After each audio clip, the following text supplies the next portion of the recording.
तो साल का वो वक्त आ चुका है जब हम बात करेंगे इंडिया के टॉप स्कूटर्स के बारे में। फेस्टिव सीजन आने ही वाला है और आप में से काफी सारे लोग अब मन बना रहे होंगे कि क्या अपने एग्जिस्टिंग टू व्हीलर को अपग्रेड किया जाए या फिर घर में एक नई स्कूटर को ऐड किया जाए। तो आज बात करेंगे मेरे टॉप पिक्स के बारे में, हर एक सेगमेंट में कौन से बेहतरीन ऑप्शंस हैं जो आप अपने घर ला सकते हैं। साथ ही मैं ये भी बताऊंगा कि क्या उन्हीं स्कूटर्स के उतने अच्छे पॉइंट्स नहीं है, सो दैट आपको एक कॉम्प्रिहेंसिव नॉलेज मिल जाए। नमस्कार, मेरा नाम है रिद्धिमान। चलिए शुरू करते हैं। सबसे पहले बात करेंगे इंडिया के सबसे पॉपुलर सेगमेंट की, द 110 सीसी स्कूटर सेगमेंट, और इसमें the king is Honda Activa. सिर्फ इसी सेगमेंट में क्यों, पूरे टू व्हीलर सेगमेंट में भी अगर आप देखें तो होंडा एक्टिवा एक रेनिंग किंग है। लेकिन आज इस वीडियो में मैं आपको होंडा एक्टिवा सजेस्ट नहीं करूंगा, इंस्टेड मैं सजेस्ट करूंगा आपको दी टीवीएस जुपिटर 110। एंड इसके पीछे बहुत ही सिंपल लॉजिक है। वो सारी चीजें जो होंडा एक्टिवा आपको ऑफर करती है, टीवीएस जुपिटर वो सारी चीजें ऑफर करती है और उससे ज्यादा बेहतर फॉर्म फैक्टर में, ज्यादा बेहतर पैकेज के रूप में आपको ऑफर करती है। टीवीएस ने जुपिटर 125 के ही प्लेटफॉर्म को इसमें यूज किया है, तो पिछले जुपिटर से ये वाली जुपिटर बिल्कुल सेम नहीं है। In fact it's a completely new product developed from the ground up. TVS ने यहाँ पे स्टाइलिंग को भी बहुत अच्छा बनाया है एंड ये स्कूटर एक्चुअल में काफी ज्यादा प्रीमियम लगती है। जहां होंडा एक्टिवा 6G का डिजाइन ऑलमोस्ट पिछले एक दशक से सिमिलर है, यहाँ पे आपको टीवीएस जुपिटर में एक कंप्लीटली नया डिजाइन मिलता है और बहुत ही अच्छे फीचर्स आपको मिल जाते हैं। टीवीएस ने स्कूटर के साथ इमरजेंसी ब्रेक असिस्ट से लेके हाइब्रिड सिस्टम सारी चीजें दी है एंड ट्रस्ट मी, ये सारी चीजें बेहद अच्छे तरीके से परफॉर्म करता है। इसी के साथ साथ अगर हम इंजन की भी बात करें तो ये इंजन एक्चुअल में बहुत मजेदार है। अगर आप पिछले जुपिटर 110 के इंजन से इसको कंपेयर करेंगे, दिस इज वेरी स्मूथ, बहुत ही अच्छा आपको गेट गो से पावर की डिलीवरी मिलती है एंड ओवरऑल इसकी performance both in the city as well as अगर आप इसको लेके हाईवे भी हिट करते हैं तो आप निराश नहीं होंगे। रही बात इसके फ्यूल एफिशिएंसी फिगर्स की, तो ये आपको एक डिसेंट 45 टू 50 किलोमीटर तक का रेंज रिटर्न कर सकती है एंड अगर आप थोड़ा थ्रॉटल पे हार्ड भी जाते हैं तो भी इसका माइलेज ड्रास्टिकली ड्रॉप नहीं करता है, जो कि इस स्कूटर की एक बहुत खास बात है। बिकॉज इसमें जो हाइब्रिड सिस्टम है वो कहीं ना कहीं आपको एक बूस्ट देता है एंड इंजन के फ्यूल एफिशिएंसी पे बहुत ज्यादा फर्क नहीं पड़ता है। इसी के साथ अगर मैं हैंडलिंग एंड राइड क्वालिटी की बात करूं तो इसका सस्पेंशन सेटअप बहुत ही वेल बैलेंस्ड है। इंडिया के ज्यादातर खराब रास्तों के लिए भी ये बहुत वेल सूटेड है और यहाँ पे आपको बहुत ज्यादा स्पंजी सस्पेंशन नहीं मिलता है, यानी कि अगर आप कभी थोड़ा फन भी अपने स्कूटर के हैंडलिंग में लाना चाहें तो वो आपको इसमें पूरा मिल जाता है। अंडर सीट स्टोरेज भी जबरदस्त है और यहाँ पे आप 2 फुल फेस हेलमेट रख सकते हैं और अगर आप इसको एक्टिवा 6G से कंपेयर करें तो जुपिटर हर एक मामले में बिल्कुल टॉप क्लास निकल के आती है। तो अगर आपको 110 सीसी सेगमेंट में एक अच्छी, reliable, efficient and powerful scooter चाहिए, Jupiter 110 is definitely the way to go for. देखो, अब जो 125 सीसी सेगमेंट है वो थोड़ा सा कंफ्यूजिंग हो जाता है बिकॉज इसमें ऑफ लेट मैन्युफैक्चरर्स का बहुत ज्यादा फोकस है। आपको होंडा के भी प्रोडक्ट्स मिलते हैं, आपको टीवीएस के मिलते हैं, यामाहा के मिलते हैं, तो इसी वजह से मैं यहाँ पे इसको स्प्लिट करने वाला हूँ। 2 ऑप्शंस, पहला अगर आप एक अच्छी फैमिली स्कूटर ढूंढ रहे हैं, दूसरा अगर आप थोड़ा सा ज्यादा स्पोर्टियर वर्जन की तरफ लीन है। ये दोनों ही स्कूटर काफी डिस्टिंक्ट हैं लेकिन अपने अपने काम के हिसाब से बहुत अच्छी है। तो सबसे पहले बात करते हैं द फर्स्ट सेगमेंट की। अगर आप एक सिंपल, बढ़िया, एफिशिएंट, पावरफुल 125 सीसी स्कूटर ढूंढ रहे हैं जो ज्यादा करके एक फैमिली ओरिएंटेड स्कूटर हो, and here again the choice is the Suzuki Access 125। देखो, मैं हर साल ये बोलता हूँ, Suzuki Access 125 is the scooter जो आपको लेना चाहिए अगर आप 125 सीसी सेगमेंट में एक अच्छी स्कूटर ढूंढ रहे हो। और यहाँ पे जो 2025 की एक्सेस है, this is excellent product. Suzuki ने इसके फंडामेंटल्स को ना बिल्कुल सेम रखे हैं, सिंपल डिजाइन, बढ़िया चैसे, बढ़िया प्लेटफॉर्म और एक जबरदस्त इंजन, और वो सारी चीजें जो एक फैमिली बायर को चाहिए। डिजाइन की बात करें तो ये एक एवोल्यूशनरी डिजाइन है। डेफिनेट सी बात है, शायद सुजुकी मेरे ओपिनियन में थोड़ा और बेहतर कर सकती थी। आपको यहाँ पे सामने 12 इंच के एंड रेयर में 10 इंच के व्हील्स मिलते हैं। 2025 में भी इसे चेंज नहीं किया गया है। अगर आप अंडर सीट स्टोरेज की बात करेंगे तो ये भी सेगमेंट लीडिंग नहीं है, लेकिन ओवरऑल जो बिल्ड क्वालिटी है वो जबरदस्त है। अगर मैं बात करूं एक्सेस 125 के सबसे बड़े हाईलाइट की, then that is the engine. ये वो इंजन है जिसके साथ आप सिटी में आराम से 30 के स्पीड पे चल सकते हो, जबरदस्त रिफाइनमेंट मिलेगी। लेकिन जब आपको थोड़ा सा मन करे कि भाई चलो थोड़ा इसको पुश करते हैं, तो ये स्कूटर आपको इसका अलग रूप दिखाएगी। और साथ ही साथ इसकी एफिशिएंसी फिगर्स भी बहुत अच्छी है। आप थ्रॉटल पे लाइट हो, आप आराम से 40, 45, 50 तक का माइलेज निकाल सकते हो। और अगर आप थोड़े हार्ड जाते हो तो डेफिनेट सी बात है, दी ओवरऑल माइलेज फॉल्स। पहले के मुकाबले अब टीवीएस ने इसमें एक कलर्ड एलसीडी पैनल भी दिया है, which again gives a lot of information. लेकिन मैं फिर भी आपको एक बेसिक सा टिप दूंगा, अगर आप इसके मिड वेरिएंट को लोगे तो आप ज्यादा खुश रहोगे। आपको डिजिटल इंस्ट्रूमेंट क्लस्टर मिलेगा, लेकिन जो टीवीएस की राइड कनेक्ट ऐप है वो उतनी अच्छी नहीं है, थोड़ी बगी है। तो यस, आप बीच वाला मॉडल लो, डिस्क ब्रेक वाला मॉडल लो, आप खुश रहोगे। सस्पेंशन, ब्रेकिंग कोई भी प्रॉब्लम नहीं है। मुझे लगता है सुजुकी जो है यहाँ पे अंडर सीट स्टोरेज पे काम कर सकती थी, स्टाइलिंग को थोड़ा और बेटर कर सकती थी, आगे एंड पीछे दोनों में ही 12 इंच के व्हील्स दे सकती थी। बट देन ओवरऑल जो बेसिक फंडामेंटल्स हैं वो आज भी जबरदस्त हैं।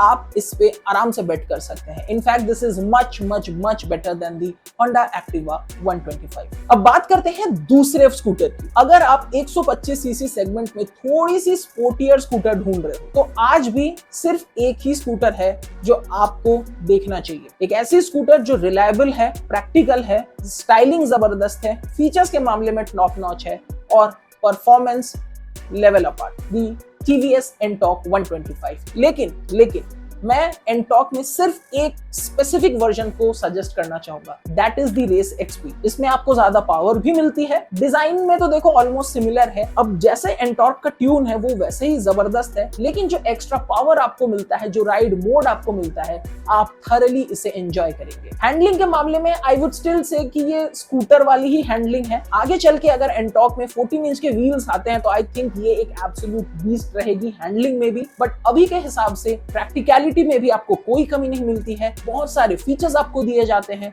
स्टाइलिंग भी कहीं ना कहीं डेटेड नहीं लगती है, एंड टीवीएस जो है टाइम एंड अगेन इसमें अपग्रेड्स करती रहती है। तो overall I think Ntorq 125 is a fantastic scooter.